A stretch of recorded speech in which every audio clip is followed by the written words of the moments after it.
de inicio quiero decirles que este tema específico de lo que tiene que ver con pues el ejército es un tema que de nuevo fastidia mucho a mis amigos de la comentocracia de izquierda, que ya les he dicho que no les vamos a dar tregua aquí en Resentidos, porque la nueva guerra mediática, estoy hablando palabras fuertes, la guerra mediática rumbo al siguiente sexenio y los siguientes que vengan de la transformación va a ser esta guerra de informativa entre la comentocracia de izquierda y los periodistas libres y los comunicadores libres.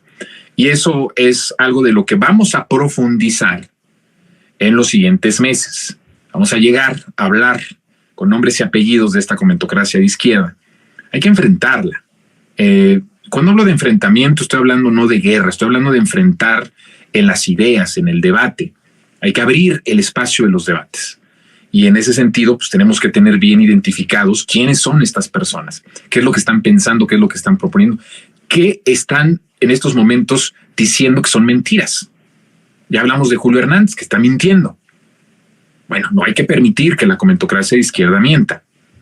Y en eso hay enfrentamiento. Cuando alguien hace este señalamiento, pues tiene que causar, o tendría que causar, un debate.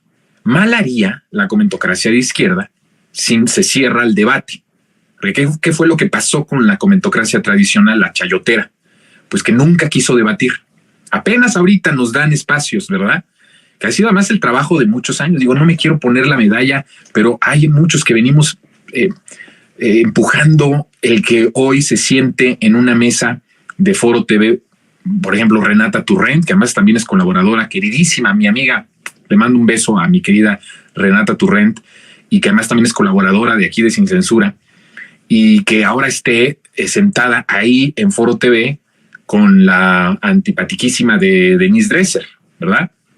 Y entonces, o que tengamos también a otras personas a jóvenes, sobre todo he visto muchos jóvenes que incluso han participado conmigo y que les he dado yo la posibilidad, la oportunidad de estar en televisión pública, y que ahora tienen espacios también en Televisa, en los foros con jóvenes debatiendo.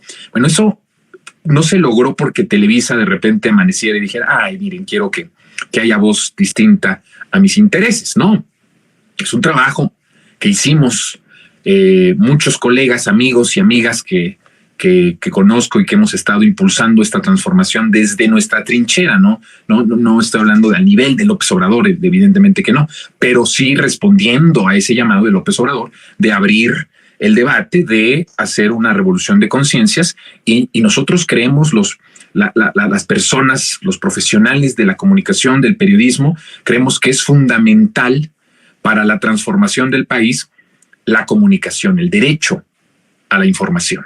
Y entonces, hoy tenemos esas cuotas de pluralidad en ciertos programas, en estos medios corporativos, gracias a una lucha que ha venido de muy atrás, que esto no es algo que empezó en 2018, no hay que equivocarnos, esto viene de una lucha desde el desafuero, desde la lucha en contra del fraude electoral. Ahí estábamos de muy jóvenes, muchos impulsando. Ya no nos tocó a nosotros estar en esos espacios.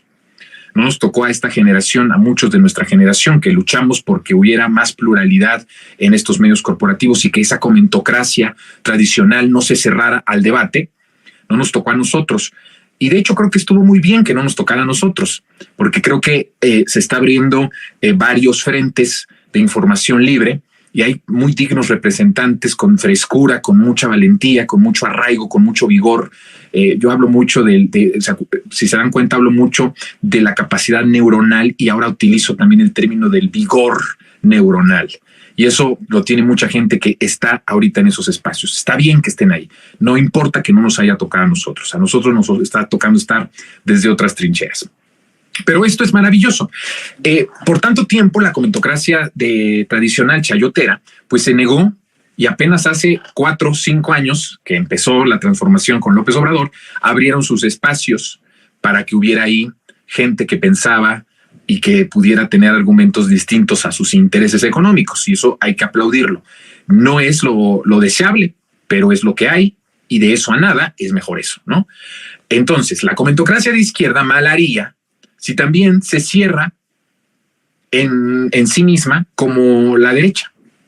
Pero es que son tan parecidos.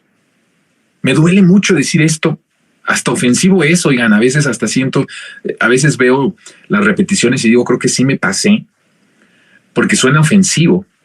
Pero miren, nos dedicamos a esto. Es duro, pero me dedico al revisionismo mediático. Yo no puedo tener tantos amigos, ya lo he dicho, porque si yo me dedico al revisionismo mediático, ahí salen todos. Ahí salen todos, entonces tengo que hablar de todos, tengo que analizarlos a todos. Claro, también me analizo a mí mismo, con mis críticas, mis autocríticas, ¿no? Sí me hago, soy muy severo conmigo mismo, creo que de todos soy el más severo conmigo mismo.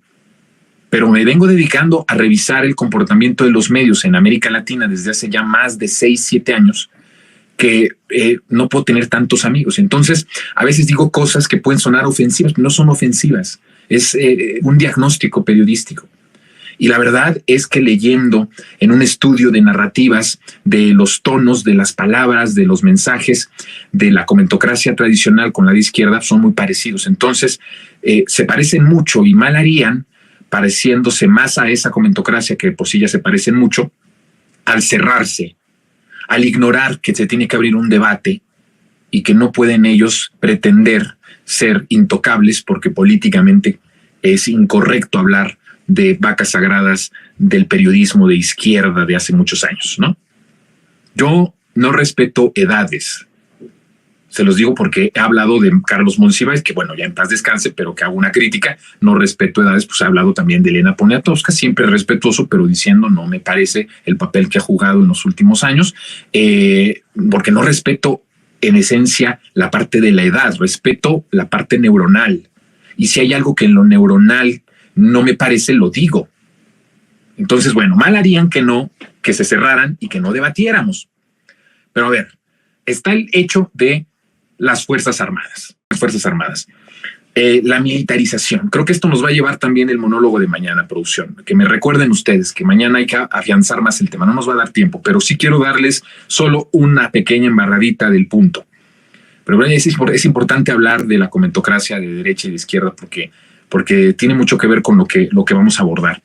Se habla mucho que el presidente ha militarizado, y desde las organizaciones sociales, desde los movimientos sociales, se ha hablado mucho de que no están de acuerdo de que el presidente de izquierda o un presidente de izquierda haya entregado tanto poder a el ejército. Escucho ese argumento, escucho esas acusaciones, por supuesto que las respeto, pero no las comparto. He hablado con amigos, con colegas muy queridos, en los que también me han dicho que tienen ciertas dudas con respecto al papel que ha tomado en este sexenio las Fuerzas Armadas, y también las respeto, pero no las comparto. La historia nos va a dar la razón. A lo mejor ellos se equivocan, a lo mejor yo me equivoco, a lo mejor yo tengo la razón y ellos no, o al revés. Esto, nadie tiene la verdad absoluta.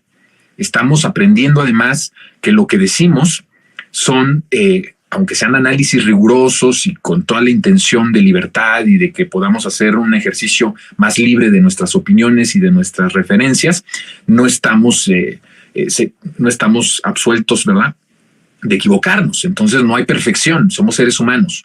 Se equivoca el ser humano en la política y se equivoca en el periodismo y se equivoca como padres, como madres, como hijos, como hermanos, como esposas, como esposos. Nos equivocamos, somos seres humanos. No estamos, eso es otra de las cosas que hay que derrumbar, que no somos así como inmaculados, ¿verdad? Que antes se pensaba, si lo decía Jacobo Zabludovsky es que es verdad, si lo decía Raúl Velasco, pues es que es verdad. Ya eso se acaba. Ahora los de la comentocracia de izquierda quieren regresar a esos tiempos, en donde si lo dice Julio Hernández es verdad, si lo dice tal periodista, por muy importante que sea y muy alabado por ustedes y que ustedes los han endiosado, es porque es verdad. No, ni madres. Ni madres. No hay verdades absolutas. Estamos todos con la cuestión de que nos podemos equivocar. La única diferencia es que hay muchos que tienen sus opiniones ligadas a ciertos intereses que no son el interés del amor al pueblo. Y la diferencia con otros es que sí profesamos el amor al pueblo y que también nos podemos equivocar, pero que nos mueve el amor al pueblo. Esa es una diferencia, pero todos nos podemos equivocar. Bueno, el ejército mexicano ha construido de principio las obras de infraestructura a menor costo. Esta es una de las cosas que no entienden del por qué las Fuerzas Armadas son tan importantes en la transformación. Hoy el presidente decía, le propusimos a los banqueros que hicieran sucursales en lugares en donde pues nunca ha habido sucursales, porque son pueblos, muchos incluso indígenas, pueblos muy alejados, pueblos muy pobres, pueblos que incluso geográficamente están muy alejados de incluso de las cabeceras municipales. Estoy hablando de lugares como en Chiapas, como en Guerrero, como en Oaxaca, pero también en el norte. Hay muchísimos lugares alejados, en Sonora, en diferentes partes hay lugares tan alejados en donde no llega. Puede que llegue en Monterrey, ¿no? Pero que hay otros pueblos de Nuevo León en donde no llega esos bancos tan importantes como Banamex, Bancomer, ya no existe, ¿verdad? El BBVA o HSBC o Scotiabank, no llegan ahí las sucursales. Entonces dice el presidente, yo les propongo a ellos dijeron no, el Estado tiene que garantizar, aunque haya una negativa como primera opción, que sean los empresarios, si no pueden los empresarios, esto que tanto dicen, ¿no? Pero ¿por qué el gobierno tiene que hacerlo si para eso están los empresarios? El gobierno no sabe administrar, ¿no? Dice la sanguijuela esta de Salinas Pliego. Pues es que ustedes no quisieron hacer las sucursales, ustedes no quisieron hacer esas sucursales del Banco del Bienestar, perdón, de sus bancos en esos lugares alejados de municipios pobres. El gobierno tiene que ver la manera de hacerlo. Y entonces, a ver, vamos a ver una de las cosas como argumento de por qué esta transformación no habría sido tan profunda sin las Fuerzas Armadas. Es una herejía para los de izquierda esto que estoy diciendo. Ya los estoy viendo, los estoy escuchando, que están furiosos y están sacando un poco de espuma. Es desagradable la imagen, límpiensela porque hay mucha información y hay mucho debate en esto. Fíjense, si una obra en los sexenios pasados se estimaba, ponga usted, en 1,000 millones de pesos, en el ejército, las Fuerzas Armadas lo hicieron o lo hacen en 500 millones de pesos. Está comprobado, ¿eh? Si hay una obra en donde hay, no sé, que las empresas te cobran 1,500, 2,000 millones, 3,000 millones, con el presupuesto que se le da a la Sedena, con todo el impulso que tiene la infraestructura y el conocimiento, porque son ingenieros de los mejores. Los ingenieros militares son de lo mejor que hay en México. Yo diría que los mejores, con todo respeto a los ingenieros civiles. Tengo muchos amigos ingenieros civiles que han de estar también enojados por lo que estoy diciendo. No, hay muchos buenos en unos y en otros, pero los ingenieros militares son verdaderamente de primer orden, una cosa tremenda. Vamos al aeropuerto de Felipe Ángeles. La obra que iban a hacer los empresarios que en Texcoco, acuérdense ustedes, era una obra de más de 300,000 millones de pesos. El que se hizo Felipe Ángeles, construido por los militares, costó 75 millones de pesos. Imagínense ustedes, menos de la mitad de lo que iba a costar con los contratistas, los empresarios y todo el imperio, ¿no?, que iban a hacer ahí de beneficio personal y de beneficio de los grandes millonarios. Ese es uno de los ejemplos, pero hay otra cosa que me parece que es importante con respecto a lo que está diciendo, lo que ha dicho el presidente respecto a por qué los militares, las Fuerzas Armadas en su conjunto han sido parte importante. Pues fíjense, ahorita el ejército tiene o ha tenido en estos años diferentes tareas que son importantes. Por ejemplo, el aeropuerto que ya decíamos, el aeropuerto Felipe Ángeles, pero también otras terminales aéreas, otros aeropuertos como el de Palenque, el de Chetumal, el de Tulum, que no solamente se construyeron por parte de las Fuerzas Armadas, sino que van a operar y van a ser administrados por las Fuerzas Armadas. Está sin duda alguna la construcción del Tren Maya, la refinería de Dos Bocas, los bancos, como decíamos hace un momento, del Bienestar, los cuarteles de la Guardia Nacional. Estamos hablando de que también opera, administra instalaciones estratégicas como los puertos, como las aduanas, cuida las instalaciones de Pemex, por supuesto, las refinerías, los ductos, que son importantísimos. Esto es una cuestión de seguridad nacional. No podría cuidarlo cualquier persona. Por mí, la verdad es que estoy contento y en paz de que sean las Fuerzas Armadas las que cuiden nuestras instalaciones estratégicas. En Estados Unidos no las cuida cualquier pelado, porque les gusta mucho hacer comparativos con el primer mundo. ¿Ustedes creen que las instalaciones estratégicas en Estados Unidos son cuidadas por cualquier pelado? No. Tiene que ser los que pueden tener la preparación, la infraestructura, la vocación, la lealtad. Y no hay en estos momentos, en cuestión de seguridad, alguien con más lealtad que el pueblo uniformado, que es el ejército. Entonces, nuestras instalaciones estratégicas, en buena hora, y qué bueno que sea la Sedena y que sea la Marina la que los cuide y la que esté cuidando y protegiendo esos lugares. Bueno, también en materia de salud, imagínense usted que el ejército, la Marina, que antes violaba derechos humanos, que antes obedecía a un presidente civil para censurar, para hacer matanzas, para masacrar, para reprimir al pueblo, ahora tienen también una participación destacadísima en la cuestión de la salud. De la pandemia fueron los que transportaron las vacunas a todo el país, ¿no? Por las Fuerzas Armadas fuimos vacunados todas las mexicanas y todos los mexicanos. Bueno, también para la campaña de vacunación estuvieron presentes el manejo de equipos médicos, la reconstrucción de hospitales. Estos hospitales cascarón que decía Calderón que él inauguró uno por día en su sexenio, pues ahora con las Fuerzas Armadas en tiempos de la Cuarta Transformación, en vez de ir a violar derechos humanos, en vez de reprimir, están construyendo y reconstruyendo, ¿verdad? Y terminando también todos estos hospitales que se dejaron pendientes. También tienen las labores de Sembrando Vida en el campo, en la reconstrucción y operación de bancos del bienestar también, como ya lo habíamos dicho. Bueno, estamos hablando que en estos momentos las Fuerzas Armadas están involucradas en tareas de 20 dependencias del gobierno, es decir, coadyuvan o literalmente están involucradas de manera directa y son protagonistas de acciones que le corresponden a 20 dependencias. Están en el área de seguridad, están también en el área de salud, incluso en el área de investigación, de educación, de comunicaciones, de energía, de hidrocarburos, entre otros. ¿Cuál es el resultado de que las Fuerzas Armadas estén en todos estos espacios que acabo de enumerar? Que se pudo ahorrar mucho presupuesto de inicio en la asignación de las obras. Estamos hablando de 300,000 millones, que fue lo que costó, o lo que iba a costar más bien, el aeropuerto de Texcoco.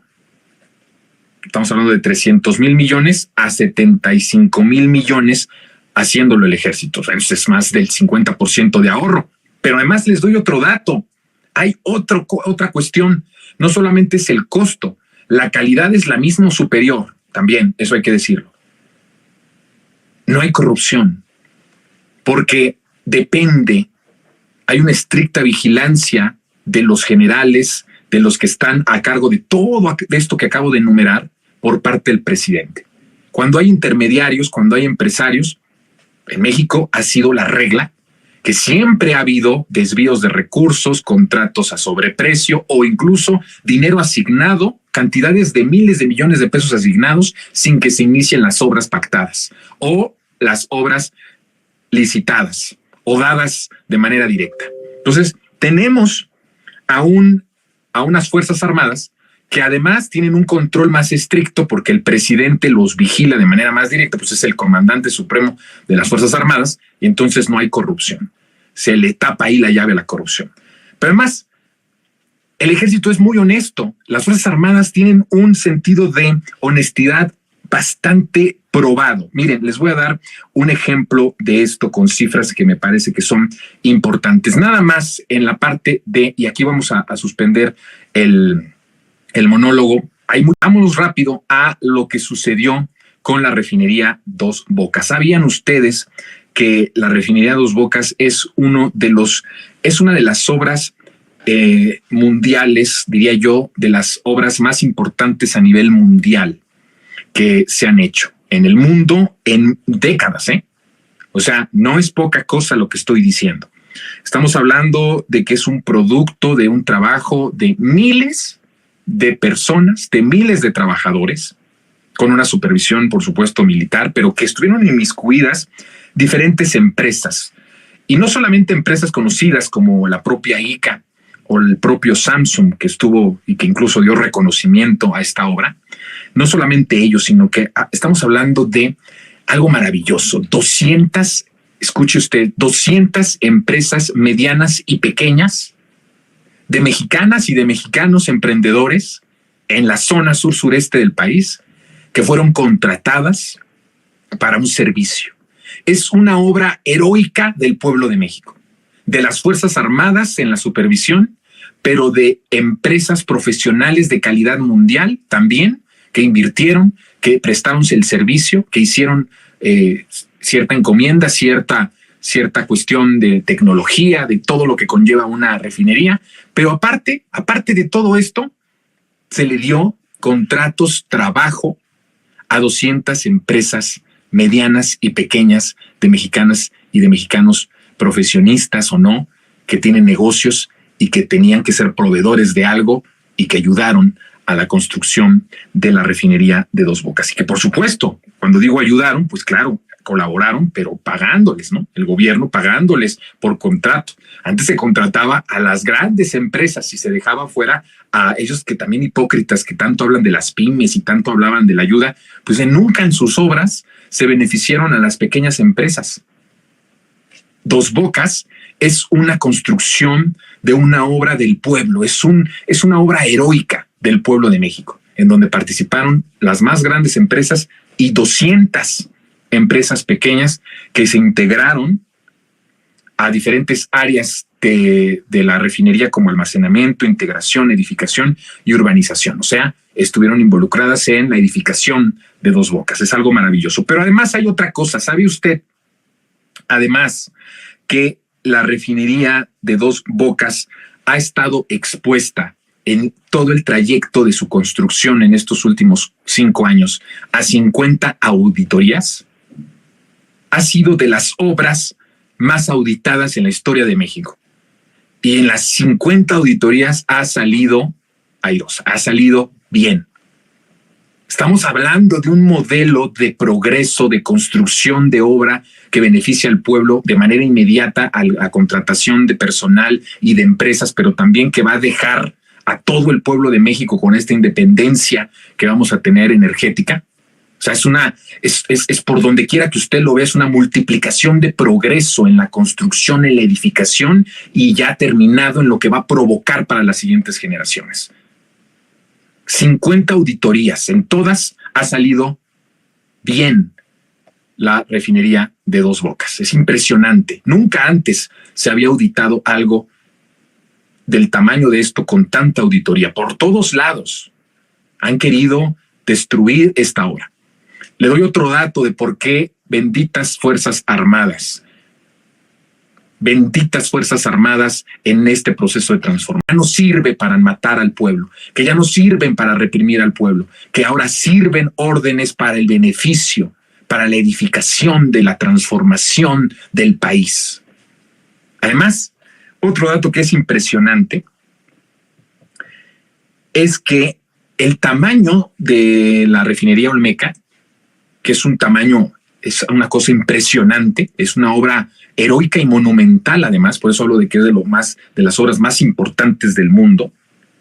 En cualquier parte del mundo, incluido el primer mundo, escuchen esto, en cualquier parte del mundo, incluidos los que se dicen de primer mundo, hubiera tardado más de 10 años solo el procedimiento de las pruebas. 10 años. Y la refinería ya está funcionando. Va a tener su plenitud en cuestión de barriles y todo eso en el próximo año. Pero solo pruebas en otra parte del mundo 10 años. Esto habla de la eficacia de un gobierno que tuvo que ver la manera de sacar adelante un país con un empresariado corrupto, con un empresariado que estaba acostumbrado al moche, a robar, a mamar del presupuesto público y de no beneficiar al pueblo. Y la única forma que encontró, porque no había salida, es las Fuerzas Armadas. Vamos a darles un sentir distinto, una filosofía distinta, una misión de existencia distinta. México no es un país de guerra, México no es un país de violencia. Entonces, ¿para qué sirven las Fuerzas Armadas? ¿Para qué tenemos las Fuerzas Armadas? Bueno, no era un país de guerra externa, no era un país bélico de atacar a otras naciones o participar en invasiones, pero sí se ocupó al ejército por órdenes civiles para hacer una guerra interna, para una guerra literalmente de exterminio en donde muchos de los militares y muchos militares por órdenes civiles participaron en el pasado. Entonces, si no es un país en guerra, si ya no puede permitir que las Fuerzas Armadas sean un brazo de represión social, y si tenemos un empresariado que está acostumbrado a mamar del presupuesto público y nunca hacer obras con costos pues dignos, costos menos inflados de como lo habían estado haciendo en todos los sexenios anteriores, ocupemos a las Fuerzas Armadas. Y entonces matas dos pájaros o más de un solo tiro.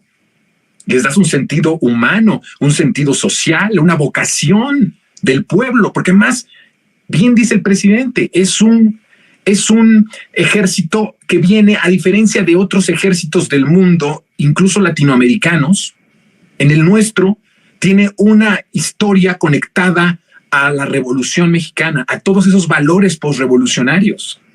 Por eso el presidente dice que es un pueblo uniformado. Hay diferencias entre este ejército mexicano y otros de otras partes, no vayámonos lejos, de América Latina. ¿Se dan cuenta toda la manera en la que el presidente, de manera magistral, arma la construcción del país? Tienes una clase putrefacta empresarial que hay que educarla para que sirva, para que tenga vocación social, para que tenga sentido social, para que aumente salarios, que eso ha venido desde 2018 también, por convencimiento del presidente. Dice, los mayoriteamos.